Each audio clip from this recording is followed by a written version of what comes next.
بسم اللہ الرحمن الرحیم نحمده ونصلی ونسلم علی رسولہ الکریم اما بعد۔ اسلامی عقائد میں ایمان کا بیان رمضان المبارک میں فجر میں تھوڑی سی بات ہوتی ہے۔ ایمان کہتے ہیں کسی کی بات کو، کسی کے اعتماد پر یقینی طور سے مان لینا، اور شریعت میں ایمان کہتے ہیں اللہ کے رسول کی خبر کو صرف اللہ کے رسول کے اعتماد پر مشاہدہ کیے بغیر یقینی طور سے مان لینا۔ ایمان کی تفصیلات ہم سن رہے ہیں۔ نمبر 1، اللہ کی ذات و صفات پر ایمان لانا، اللہ کے فرشتوں پر ایمان لانا، اللہ کی کتابوں پر ایمان لانا، اللہ کے رسولوں پر ایمان لانا، آخرت کے دن پر ایمان لانا، اور اس بات پر ایمان لانا کہ اچھی بری تقدیر صرف اللہ کی طرف سے ہے، موت کے بعد دوبارہ زندہ کر کے اٹھائے جانے پر ایمان لانا۔ اللہ جل جلالہ کے متعلق جو ذات و صفات کے متعلق عقائد تھے، اللہ کے فضل سے تقریباً 10 دن ہم نے سنے، اس پہ کافی ساری باتیں آئیں، کافی ساری آیتیں، کافی ساری احادیث کی روشنی میں یہ مضمون بیان ہوا۔ اللہ پاک اپنے دربار میں قبول فرمائے، اور اللہ پاک ہم سب کے ایمانوں کی حفاظت فرمائے۔ دوسرا نمبر، ایمان کے اندر فرشتوں کے متعلق ہمیں کیا عقیدہ رکھنا چاہیے۔ دیکھیں، سب سے پہلے یہ بات ہمارے ذہنوں میں ہونی چاہیے، دنیا کے جو کافر ہیں، جو خدا کے وجود کو نہیں مانتے، وہ مسلمانوں کے دلوں میں شک شبے میں ایک بات ڈالتے ہیں۔ وہ کہتے ہیں کہ تم خدا کو مانتے ہو، دکھاؤ ہمیں، جو چیز نظر نہیں آتی تم کیسے مانتے ہو اس کو؟ ہمارے پاس علم ہوتا نہیں ہے، ہمارے لڑکے، ہمارے لڑکیاں، ہمارے سمجھدار لوگ ان کے سامنے اس بات سے ڈھیر ہو جاتے ہیں، ہاں یار اللہ تو نظر نہیں آتے، ہم کیسے اللہ کو مانتے ہیں؟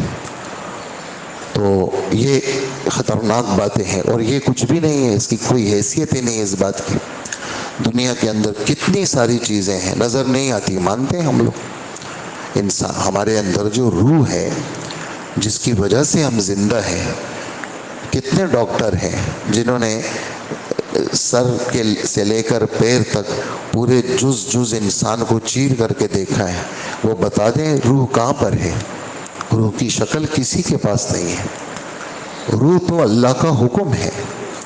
قرآن میں 15ویں پارے میں وَيَسْأَلُونَكَ عَنِ الرُّوحِ قُلِ الرُّوحُ مِنْ أَمْرِ رَبِّي، روح تو اللہ کا حکم ہے، ذرا دکھا دیں، نہیں دکھا سکتے، لیکن روح کو سب مانتے ہیں۔ اسی طرح عقل، جس کی وجہ سے انسان سدھرا رہتا ہے اور آدمی جمع رہتا ہے، عقل نہ ہو تو لوگوں کو پتھر مارے، گالیاں دے، اور سب عقل کے وجود کو مانتے ہیں، لیکن عقل کہاں ہے؟ اس کی ذرا شکل دکھا دو، بڑا سے بڑا آدمی نہیں دکھا سکتا۔ عقل موجود ہے، سب مانتے ہیں، دکھا نہیں سکتے۔ ایسے ہی فرشتوں کے متعلق ایسے بدنصیب لوگ پیدا ہوئے زمانے ماضی میں، جب ہندوستان پاکستان ایک تھا، اور آج بھی لوگ ان کے نام بڑے عزت سے لیتے ہیں، لیکن ان کے وہ جو خطرناک عقائد تھے، اور جس کی وجہ سے اس وقت کے علماء نے ان کے اوپر کفر کا فتویٰ لگایا تھا، لوگ ان کا نام عزت سے لیتے ہیں۔ تو ان کے دل دماغ میں جو چیز بسی ہوئی تھی، جو انہوں نے اپنی کتابوں میں لکھی اور لوگوں نے دیکھی بھی، کہ وہ فرشتوں کے وجود کے منکر تھے۔ فرشتے کہاں ہیں؟ ہمیں نظر نہیں آتے تو ہم مانتے بھی نہیں ہیں۔ تو سب سے پہلی بات یہ ہے کہ فرشتے موجود ہیں، نظر نہیں آتے، لیکن قرآن پاک میں اس کا ذکر ہے، احادیث میں اس کا ذکر ہے، اور صاف صاف بالکل کھلی کھلی کھری کھری آیتوں میں فرشتوں کے وجود کا ذکر ہے۔ تو سب سے پہلا عقیدہ فرشتوں کے متعلق کہ فرشتے موجود ہیں، چاہے ہمیں نظر نہ آئے۔ فرشتے معصوم ہیں۔ معصوم کس کو کہتے ہیں؟ اللہ کی طرف سے جس کا بندوبست ہوا ہو کہ وہ کوئی گناہ نہیں کرے گا، عصمت، عصمت حفاظت، حفاظت عن الذنوب، اللہ کی طرف سے جس کا بندوبست کیا گیا ہو کہ وہ گناہ نہیں کرے گا. جیسے سب نبی معصوم ہیں، آدم علیہ السلام سے لے کر ہمارے نبی تک جتنے انبیاء علیہ السلام ہیں سب معصوم ہیں. معصوم کا ترجمہ میں 2 دفعہ بتا چکا ہوں، تیسری دفعہ پھر سن لیجئے، بات کو ذہن میں رکھا کریں. تیسری دفعہ پھر عرض کر رہا ہوں، وہ ذات جس کے لیے اللہ کی طرف سے بندوبست ہوا ہو کہ وہ گناہ نہیں کرے گا، تو جس کے لیے اللہ کی طرف سے بندوبست ہو کہ وہ گناہ نہیں کرے گا تو وہ کبھی بھی گناہ نہیں کر سکتا. تو فرشتے معصوم ہیں.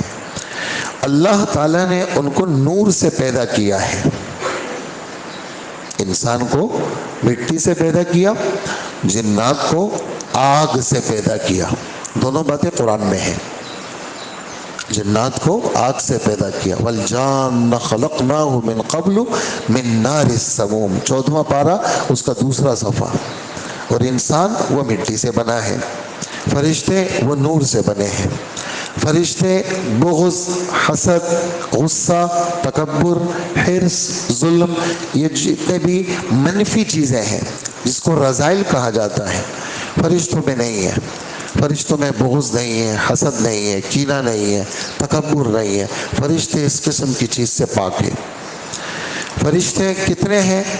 وَمَا يَعْلَمُ جُنُودَ رَبِّكَ إِلَّا هُوَ، سورہ مدثر. تیرے رب کے لشکروں کو تیرے رب کے علاوہ کوئی نہیں جانتا. فرشتوں کی تعداد کسی کو معلوم نہیں ہے، تیرے رب کے علاوہ فرشتوں کو کوئی نہیں جانتا. بعض فرشتوں کے 2 پر ہیں، کیسے ہیں، کس شکل کے ہیں، وہ اللہ کو پتہ ہے. لیکن پروں کا ذکر کہاں ہے؟ سورہ فاطر 22واں پارہ، سورہ فاطر 22واں پارہ، سورہ فاطر کا بالکل شروع. جاعل الملائکۃ رسلا اولی اجنحہ مثنی وثلاث ورباع الحمدللہ فاطر السماوات والارض. تمام تعریف ہے اس اللہ کے لیے جو آسمان و زمین کو پیدا کرنے والا. سورہ فاطر کی پہلی آیت، جس نے فرشتوں کو پیدا کیا اور وہ پروں والے ہیں، کسی کے 2 پر، کسی کے 3، کسی کے 4. جبرائیل علیہ السلام کے 600 پر. کتنے پر بھائی؟ احادیث میں ہے یہ بات، قرآن میں نہیں ہے. اور جب 2 پروں کو کھولتے ہیں تو مشرق مغرب ڈھک جاتا ہے. اور جب اپنی اصلی صورت میں آتے ہیں تو سر عرش پہ اور پاؤں 7 زمین کے نیچے. کتنے بڑے فرشتے ہیں. کس نے پیدا کیا ہے؟ اللہ نے پیدا کیا. تو وہ نہ انسانوں کی طرح کھاتے پیتے ہیں، سوتے بھی نہیں ہیں، نہ انسانوں کی طرح مرد اور عورت ہے. فرشتوں نے کیا، کافروں نے کیا کہا؟ مکہ کے مشرکین نے کہا الملائکۃ بنات اللہ، فرشتے یہ تو لڑکیاں ہیں اور خدا کی بیٹیاں ہیں. الملائکہ، چونکہ ملائکہ کا لفظ ہے اس میں تا ہے تو وہ سمجھے کہ یہ تا مؤنث کے لیے، حالانکہ تا ہر جگہ مؤنث کے لیے نہیں آتی. کبھی کبھی تا جو ہے وہ عظمت کے لیے بھی آتی ہے. جیسے علامہ صاحب آ گئے جی، تو علامت ان کے اندر تو تا ہے، حالانکہ علامہ تو مذکر ہوتا ہے، مؤنث تو نہیں ہوتا. علامہ صاحب آ گئے جی، تو علامت ان میں تا یہ مبالغے کے لیے ہے. ہر جگہ تا جو ہوتی ہے وہ مؤنث کے لیے نہیں ہوتی. لیکن ان ظالموں نے کیا کہا کہ فرشتے تو مؤنث ہیں اور خدا کی بیٹیاں ہیں. تو قرآن اس کا انکار کرتا ہے اور قرآن کہتا ہے کہ نہیں، اللہ پاک نے فرشتوں کو پیدا کیا ہے، وہ مرد اور عورت نہیں ہے. یعنی وہ اس صنف سے وہ پاک ہے کہ اس کو آپ مذکر کا وہ دے دیں یا مؤنث کا آپ اس کو وہ امتیاز دے دیں، ایسا آپ نہیں کر سکتے. وہ کبھی انسانی شکل میں بھی ظاہر ہوتے ہیں. رات ہم نے پڑھا 12ویں پارے میں حضرت ابراہیم علیہ الصلوۃ والسلام وَلَقَدْ جَاءَتْ رُسُلُنَا إِبْرَاهِيمَ بِالْبُشْرَىٰ قَالُوا سَلَامًا. 12واں پارہ. ہمارے فرشتے ابراہیم علیہ السلام کے پاس آئے انسانی شکل میں، انہوں نے کہا السلام علیکم. ابراہیم علیہ السلام نے کہا وعلیکم السلام، اور ان کو گھر میں بٹھایا اور گئے اور بہترین قسم کا بچڑا وہ تل کر کے اور تیار کر کے ان کے سامنے لا کر کے رکھ دیا. وہ سمجھے انسان ہے، مہمان ہے، کھانا کھائیں گے. انہوں نے تو ہاتھ بھی نہیں بڑھایا. ابراہیم علیہ السلام پریشان ہو گئے کہ اس زمانے میں جو ہاتھ نہیں بڑھاتا تھا وہ تو دشمن ہوتا تھا، کہیں ابھی وار کریں گے، مجھے قتل کر دیں گے. تو انہوں نے کہا پریشان نہ ہو، ہم فرشتے ہیں، انسانی شکل میں آئے ہیں اور آپ کے پاس آئے ہیں، آپ کو اسحاق علیہ السلام کی خوشخبری دے رہے ہیں. آپ کا بیٹا پیدا ہوگا اور پھر اسحاق کو اللہ پاک بیٹا دیں گے، یعقوب بیٹا دیں گے، ان کی نسلوں میں پیغمبر ہم پیدا کریں گے. تو وہ بیوی بھی یہ بات سن رہی تھی، تو انہوں نے فسکت وجہہا، یوں کیا، کہنے لگی اچھا میں بوڑھی، شوہر میرا بوڑھا، میں بانجھ، ہمارا بچہ کیسے پیدا ہوگا؟ تو فرشتوں نے کہا اللہ کا حکم اسی طرح ہے. اور اے نبی کے گھر والوں، تم تو سارے بابرکت ہو، اللہ کی رحمتیں برکتیں تم پر ہیں اور اللہ دیں گے تم لوگوں کو بیٹا. تو یہ انسانی شکل میں آئے تھے. اسی طرح اللہ کے رسول کے پاس جبرائیل علیہ السلام ایک خوبصورت صحابی تھے، حسین و جمیل، دحیہ کلبی، ان کا نام تھا دحیہ، دال ہا چھوٹی یا اور چھوٹی تا، دحیہ صحابی کا نام ہے. خوبصورت صحابی تھے. ان کی شکل میں کون آتے تھے؟ جبرائیل علیہ السلام آتے تھے، انسانی شکل میں آتے تھے. قرآن کی بات بھی آ گئی آپ کے سامنے اور حدیث کی بات بھی آپ کے سامنے آ گئی. تو قرآن پاک میں ہے ابراہیم علیہ السلام، لوط علیہ السلام، حضرت مریم کے قصے کے اندر مذکور ہے کہ فرشتے انسانی شکل میں ان کے پاس آئے تھے. بعض فرشتوں کا درجہ بعض سے زیادہ ہے، لیکن ان کے مرتبے اللہ کے علم میں ہیں. 4 فرشتے زیادہ مشہور ہیں، حضرت جبرائیل علیہ السلام، حضرت میکائیل علیہ السلام، حضرت اسرافیل علیہ السلام، حضرت عزرائیل علیہ السلام ملک الموت. یہ فرشتے مشہور ہیں. حضرت جبرائیل علیہ السلام کا مرتبہ اللہ کے نزدیک سب فرشتوں سے زیادہ ہے. ہمارے رب نے چونکہ یہ کتابیں لانے پر مامور تھے، قرآن لے کے آئے، تورات لے کے آئے، انجیل، زبور، یہ چیزیں نبیوں کے پاس لے کے آئے، تو ہمارے رب نے جبرائیل علیہ السلام کی خوبیاں بیان کی ہیں. رات بھی آپ نے کسی صورت میں نے پڑھا، بلکہ کل پڑھا تھا، فلا اقسم بالخنس الجوار الکنس واللیل اذا عسعس والصبح اذا تنفس انه لقول رسول کریم. ہمارے رب نے رسول پھر کریم، ذی قوت عند ذی العرش مکین مطاع ثم امین. یہ صفات سب کس کی ہیں؟ جبرائیل علیہ السلام کی، کہ پیغمبر ہیں، یہ امانت دار ہیں، یہ طاقتور ہیں. آسمانوں میں بھی فرشتے ان کی مانتے ہیں، اتنے معزز فرشتے ہیں یہ. اور کوئی بھی کتاب یہ لے کے آتے ہیں، مجال ہے کسی بھی جن کی یا کسی بھی دیگر مخلوق کی، ان سے کوئی آسمانی کتاب کو چھین نہیں سکتا، اتنے طاقتور ہیں یہ اور امانت دار ہیں یہ. اللہ نے جبرائیل علیہ السلام کی خود خوبیاں بیان فرمائی ہیں. نمبر 2 میکائیل علیہ السلام. حضرت میکائیل علیہ السلام مخلوقات کو روزی پہنچانے اور بارش وغیرہ کے انتظام پر مقرر ہے. اور نمبر 3 حضرت اسرافیل علیہ السلام قیامت کے دن سور پھونکیں گے. سور ایک چیز ہے جو ان کے منہ میں ہے، اور ہمارے نبی فرماتے ہیں کیف انعم وصاحب السور قد التقمہ، میں کیسے خوش باش رہ سکتا ہوں اور میں کیسے چیخیں مار مار کر کے قہقہے لگاؤں، جبکہ اسرافیل علیہ السلام نے سور اپنے منہ میں پکڑا ہوا ہے. حنا جبہتہ واصغى سمعہ، پیشانی اللہ کے سامنے جھکائی ہوئی ہے، کان اللہ کی طرف لگائے ہوئے ہیں. اللہ حکم دیں گے تو یہ سور پھونکیں گے اور آہستہ آہستہ اس کی آواز ہوگی، پھر آواز تیز ہو جائے گی اور لوگوں کے دل پھٹ جائیں گے. اور جب وہ آواز تیز ہوگی لوگوں کے حواس معطل ہو جائیں گے. ایسی آواز ہوگی، وہ اللہ نے ان کو طاقت دی ہے کہ وہ سور کے اندر وہ ایسی آواز ان کے اندر اللہ نے رکھی ہے کہ ایک ہی ساتھ پوری دنیا کے اندر وہ آواز سنائی دے گی اور لوگ مر جائیں گے. یہ اسرافیل علیہ السلام.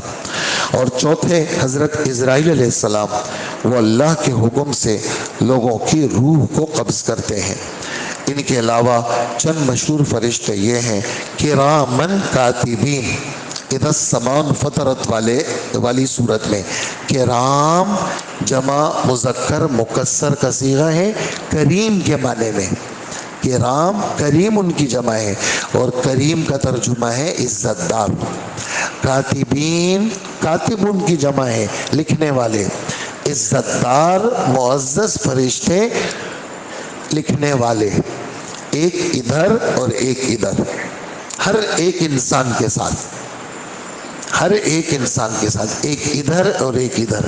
یہ امیر صاحب ہیں، یہ مامور ہیں، یہ نیکیاں لکھتے ہیں اور یہ برائیاں لکھتے ہیں، اور یہ فرشتے تم سے ہٹ نہیں سکتے۔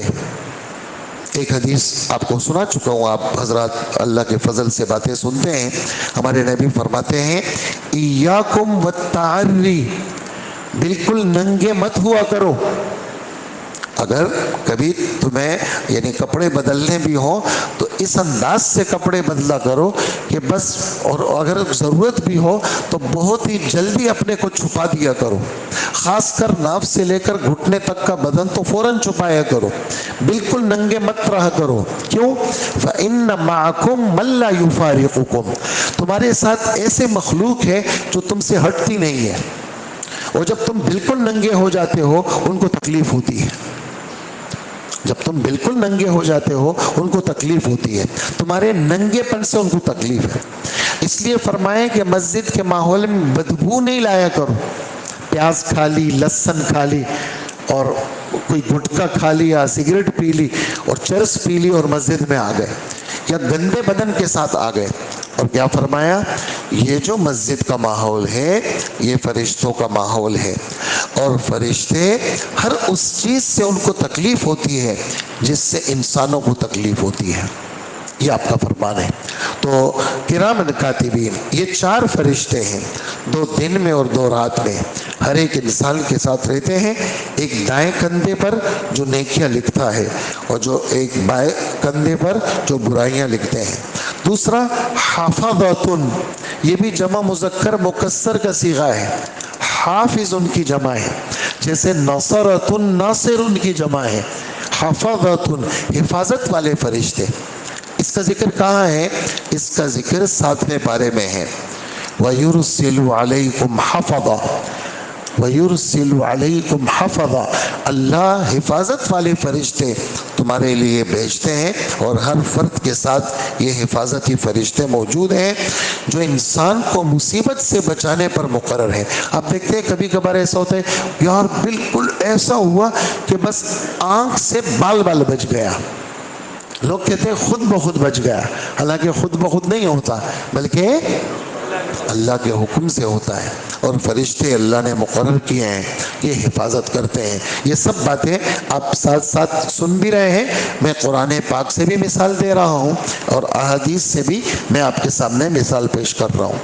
ان فرشتوں کی صبح شام تبدیلی ہوتی ہے، صبح کی نماز کے وقت رات والے فرشتے آسمانوں پر چلے جاتے ہیں، دن میں کام کرنے والے آ جاتے ہیں، عصر کی نماز کے بعد دن والے فرشتے چلے جاتے ہیں، رات میں کام کرنے والے آ جاتے ہیں۔ یہ باتیں کہاں ہیں؟ یہ بخاری شریف، مسلم شریف، ترمذی شریف، ابو داؤد شریف، سب بڑی کتابوں میں ہیں۔ میں صرف ایک ٹکڑا عربی کا جو میرے نبی نے سنایا وہ سناؤں گا آپ کو۔ یتعاقبون فیکم ملائکۃ باللیل والنہار، یتعاقبون یکے بعد دیگرے، ایک دوسرے کے بعد فرشتوں کی ڈیوٹیاں بدلتی رہتی ہیں، رات کے فرشتے اور صبح کے فرشتے۔ ابھی فجر کے اندر دونوں مل گئے، رات والے بھی صبح والے بھی۔ ابھی جب یہ نشست ختم ہو جائے گی تو وہ رات والے چلے جائیں گے، دن والے رہیں گے، دن والے رہیں گے، اور پھر عصر میں رات والے آ جائیں گے۔ اور ہمارے نبی کا ایک اور فرمان، جمعے کا دن ہے آج، فرمایا ان الملائکہ تقف على ابواب المسجد یوم الجمعۃ یکتبون الاول فالاول، کہ فرشتے، اللہ کے فرشتے جمعے والے دن دروازوں پہ کھڑے ہو جاتے ہیں، جو پہلے جمعے میں آتے ہیں ان کے نام لکھتے ہیں۔ جب امام خطبے کے لیے بیٹھ جاتا ہے تو فرشتے اپنا رجسٹر طووا صحفہم، وہ اپنے رجسٹر کو لپیٹ لیتے ہیں اور وہ پھر بیٹھ جاتے ہیں، اور جو لوگ بعد میں آتے ہیں ان کی انٹری نہیں ہوتی۔ اس لیے خطبے کے وقت میں کتنا بڑا مجمع آتا ہے، بالکل آخر جب ہم کھڑے ہو رہے ہوتے ہیں، کچھ ایسے بھی لوگ ہیں اس مسجد کے اندر، ایسے بھی لوگ ہیں سال کے 12 مہینے وہ دوسرے خطبے کے آخر میں آتے ہیں، سال کے 12، کبھی ان کو ہم نے پہلے نہیں دیکھا، دوسرا خطبہ اور اس کے آخر میں وہ انٹر ہوتے ہیں یہاں پر اور فرض پڑھ کے یوں نکل جاتے ہیں، وہ کبھی پہلے نہیں آئے، ہمیشہ دیر سے آتے ہیں۔ تو اس لیے یہ والی عادت جو دیر سے آنے کی ہے جمعے والے دن، یہ ختم کریں، خطبے سے پہلے بیان نہ سنیں، لیکن کم سے کم خطبے سے پہلے مسجد کی حاضری کو یقینی بنائیں تاکہ ہمارا نام اس رجسٹر کے اندر لکھا جا سکے جو فرشتوں کے پاس موجود ہوتے ہیں۔ کریں گے نا سب انشاءاللہ؟ اسی طرح منکر نکیر، وہ فرشتے جو انسان کے مر جانے کے بعد قبر میں اس سے سوال کرنے پر مقرر ہوتے ہیں، منکر نکیر۔ کچھ فرشتوں کو حکم ہے کہ وہ دنیا میں چلے پھریں، ایسی مجلسوں میں حاضر ہوا کریں جہاں اللہ کو یاد کیا جاتا ہے۔ اس وقت ہماری یہ پوری مجلس یہ فرشتوں نے گھیری ہوئی ہے۔ ان للہ ملائکۃ، میں اللہ کے رسول کے الفاظ سناؤں آپ کو، ان للہ ملائکۃ سیارین، اللہ کے بعض فرشتے ایسے ہوتے ہیں جو گشت کر رہے ہوتے ہیں، چکر لگا رہے ہیں جی، ایک جگہ دوسری جگہ یہ چکر لگ رہے ہیں جی، جہاں دیکھا خدا کا نام لیا جا رہا، حضور کا نام لیا جا رہا، وہاں آ گئے جی، بیٹھ گئے، اور پھر وہ پوری مجلس بھر جاتی ہے فرشتوں سے۔ پھر فرشتے چونکہ نورانی مخلوق ہے، ایک دوسرے کے اوپر ہوتے ہوتے ہوتے اوپر تک چلے جاتے ہیں، اور اس مجلس پر رحمت، سکون اور برکت وہ اس مجلس پہ کیا ہوتی ہے، وہ نازل ہوتی ہے اور اترتی ہے۔ دین کی تعلیم ہو رہی ہو، قرآن پاک کی تلاوت ہو رہی ہو، درود پڑھا جا رہا ہو، جتنے لوگ وہاں حاضر ہو، ان سب کی حاضری کی گواہی یہ فرشتے اللہ کے سامنے دیتے ہیں، اور جب یہ اللہ ان سے پوچھتے کہاں سے آئے، جی مسجد علی سے آئے، کیا کر رہے تھے، وہاں اللہ آپ کا نام لیا جا رہا تھا اور آپ کے نبی کا نام آپ کے تذکرے ہو رہے تھے، تو پھر کہا اس میں ایک آدمی ایسا بھی تھا جو کونے میں بیٹھا ہوا تھا، اپنے کسی کام سے آیا تھا، تو اللہ جل جلالہ فرماتے ہیں اس پورے مجمع کی میں نے مغفرت کر لی اور ان کے گناہوں کو نیکیوں سے بدل دیا۔ باری تعالیٰ وہ ایک آدمی کونے میں بیٹھا ہوا تھا، وہ مجلس میں نہیں تھا، کسی اور کام سے آیا تھا، اللہ پاک فرماتے ہیں میں نے اس کی بھی مغفرت کر لی۔ یہ وہ لوگ ہیں ان کے ساتھ تھوڑی دیر بیٹھنے والا بھی میری بخشش سے محروم نہیں ہوگا۔ تو یہ فرشتے اس مجلس کی اوپر ہمارے ناموں کے ساتھ یہ گواہی دیں گے۔ کچھ فرشتے جنت کے انتظام پر مقرر ہیں، جو جنت کا نگران ہے، رضوان اس کا نام ہے۔ کیا نام ہے بھائی؟ اور یہ ذکر احادیث میں ہے، رضوان کا ذکر وہ قرآن میں نہیں ہے، رضوان قرآن میں آیا ہے لیکن وہ مصدری معنی ہے اور رضامندی اس کا ترجمہ ہے، لیکن رضوان جو نام ہے، نام رضوان ہے، وہ احادیث میں اس کا ذکر ہے جو رمضان المبارک کی فضائل والی حدیثیں ہیں۔ کچھ فرشتے ایسے ہیں جو دوزخ کے انتظام پر مقرر ہے، اس کا نگران اس کا نام مالک ہے۔ کیا نام ہے بھائی؟ مالک۔ یہ مالک کا نام 25ویں پارے سورہ زخرف کے اندر ہے، یعنی مالک کا ذکر قرآن میں ہے اور رضوان کا ذکر کہاں پر ہے؟ احادیث میں ہے۔ کچھ فرشتے اللہ کا عرش اٹھائے ہوئے ہیں، اس کا ذکر حدیث میں ہے۔ 4 فرشتے ہیں، ہمارے نبی فرماتے ہیں اتنے بڑے ہیں کہ ایک کندھے سے دوسرے کندھے تک 700 سال کا فاصلہ ہے، انہوں نے اللہ کا عرش اٹھائے ہوئے ہیں۔ قیامت کے دن یہ 4 8 میں بدل جائیں گے۔ 8 کا ذکر سورہ الحاقہ میں ہے، وَيَحْمِلُ عَرْشَ رَبِّكَ فوقہم یومئذ ثمانیہ، ثمانیہ 8، آج 4 ہیں، 4 کا ذکر احادیث میں ہے، اور 8 کا ذکر کہاں پر ہوا؟ وہ قیامت کے دن 8 فرشتے اس کو اٹھائیں گے عرش کو۔ کچھ فرشتے صرف اللہ کی عبادت پہ مشغول ہیں، ان میں سے بعض قیام میں ہیں، بعض رکوع میں ہیں، اور بعض سجدے میں ہیں۔ اس کے علاوہ آسمان اور زمین کے بہت سارے کام ان کے سپرد ہیں، وہ اللہ کے احکام بجا لاتے ہیں، اپنے سپرد شدہ کاموں کی انجام دہی میں کبھی بھی نافرمانی نہیں کرتے۔ یہ تھا فرشتوں کے متعلق ہمارا عقیدہ، اسی پر ہم اپنی بات ختم کریں گے۔ اللہ پاک ہمیں عمل کی توفیق عطا فرمائے۔ الحمدللہ رب العالمین، والصلاة والسلام علی نبینا محمد وآلہ واصحابہ اجمعین۔ اے اللہ ہمارے گناہوں کو معاف فرما، اللہ ہمارے بیٹھنے کو قبول فرما۔ اللہ جو آسمانی باتیں فرشتوں کے متعلق ہمارا کیا عقیدہ ہے جو مذاکرہ ہوا اپنے دربار میں قبول فرما۔ اللہ ہمیں صحیح یقین نصیب فرما، صحیح عقیدہ نصیب فرما۔ اللہ اسی پر جینا نصیب فرما اور اسی پر مرنا نصیب فرما۔ آج کا روزہ آسان فرما، اپنے دربار میں قبول فرما۔ جمعے کی حاضری وقت سے پہلے نصیب فرما۔ آسمانی باتوں کی قدردانی ہمارے دلوں میں راسخ فرما۔ جتنی بھی نمازیں ہیں، چاہے جمعہ ہو یا غیر جمعہ ہو، ساری نمازیں اگلی صفوں میں مسجد کے اندر ہمیں ادا کرنے کی توفیق عطا فرما۔ آج جمعے کا دن ہے، سورہ کہف 15ویں پارے میں ہے، اللہ اس کا پڑھنا آسان فرما۔ اے اللہ اپنے کرم سے آج کے دن میں صلاۃ التسبیح کی بھی ہمیں توفیق نصیب فرما۔ اے اللہ آج کے دن میں کثیر مقدار میں درود شریف کی ہمیں توفیق عطا فرما۔ اللہم صلی علی سیدنا محمد، کم سے کم ہر ساتھی 1000 دفعہ ہمیں پڑھنے کی توفیق عطا فرما۔ اللہ اپنے پاک کلام کی تلاوت ہم سب کے لیے آسان فرما، ہمارے اوقات کو قیمتی بنا، فضول ہمارے اوقات کو ضائع ہونے سے محفوظ فرما۔